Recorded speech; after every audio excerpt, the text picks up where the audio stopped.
যে শিবটন যখন মারা যায় তখন আমার এত কষ্ট হয়েছিল যে আমি রাতে কাঁধে ঘুমাতে পারিনি। আপনারা একটি বিষয় আমার সাথে কখনোই একমত হতে পারবেন না যে আমার পড়া এবং বিভূতিভূষণ বন্দ্যোপাধ্যায়ের সেরা বই আমি বলবো যে ইসামতি। শান্ত নদী দেখলে আমার যে বইটার কথা মনে আসে সেটা হচ্ছে ইসামতি। এই বইটাতে একটি শান্ত নদী ইসামতি, তার আশেপাশের মানুষের জীবনধারা এবং সেখানকার সংস্কৃতি, সেখানকার প্রকৃতির এক অপূর্ব বর্ণনা বিভূতিভূষণ বন্দ্যোপাধ্যায় খুব সুন্দরভাবে এই বইয়ে তুলে ধরেছেন। ইসামতি গল্পটির প্রেক্ষাপট ঊনবিংশ শতাব্দীর মাঝামাঝি সময়ে, যেখানে বিভূতিভূষণ বন্দ্যোপাধ্যায় তার জন্মস্থান বরাকপুরের পাশ দিয়ে বয়ে যাওয়া একটি শান্ত নদী ইসামতি, সেই নদীর বর্ণনা তুলে ধরেছেন।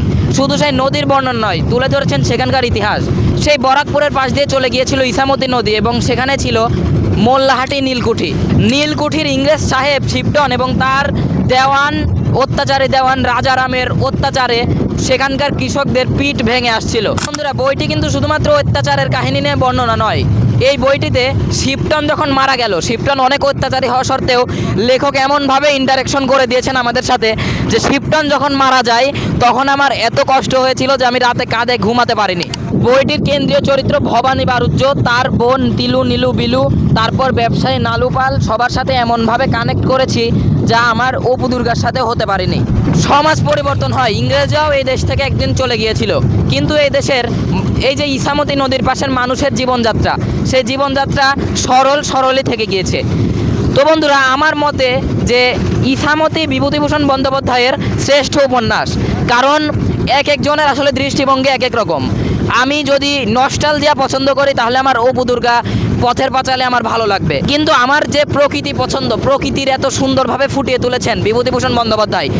তো বন্ধুরা, আমি বিভূতিভূষণের অন্যতম সেরা বইগুলো প্রায় সবগুলোই পড়েছি, যেমন পথের পাঁচালী, আরণ্যক, অপরাজিত, এরপরে হিরে মানিক জলে, আদর্শ হিন্দু হোটেল, সবগুলোই কিন্তু আমি সমাজের সাথে, মানুষের নস্টালজিয়ার সাথে, মেমোরি, মানুষের ছেলেবেলার সাথে খুব সুন্দরভাবে কানেক্টেড হয়েছি।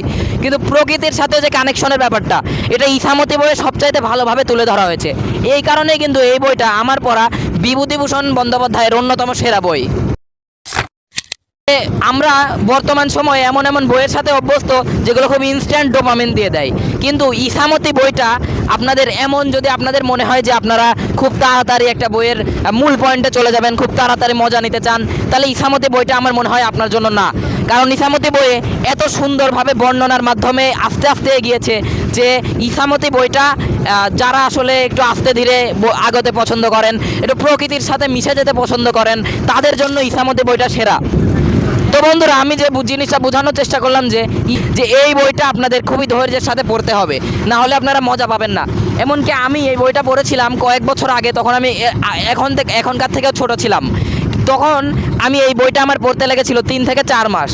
আমার প্রথম থেকে মধ্যে পর্যন্ত আমার প্রায় 2 মাস সময় লেগেছিল বইটা পড়তে। কিন্তু আপনাদেরও আমি এমনভাবে বলি, আপনারা বই পড়ার সংখ্যা বাড়ানোর জন্য কিংবা জ্ঞান অর্জনের জন্য না পড়ে আপনারা বিভূতিভূষণকে উপভোগ করার জন্য পড়ুন, প্রকৃতিকে উপভোগ করার জন্য পড়ুন। Thanks for watching.